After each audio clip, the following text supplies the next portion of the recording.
it's raining cats and dogs. How do you say it's raining cats and dogs in Tagalog? Umuulan ng aso. Did you go to call me an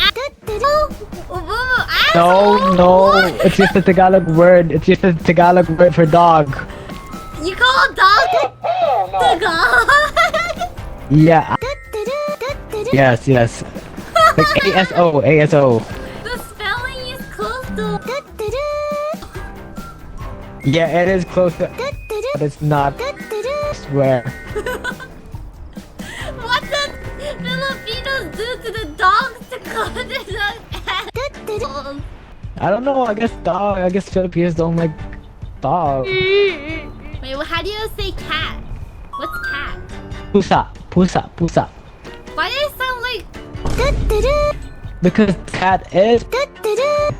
pusa? Yeah, pusa. So, pusa and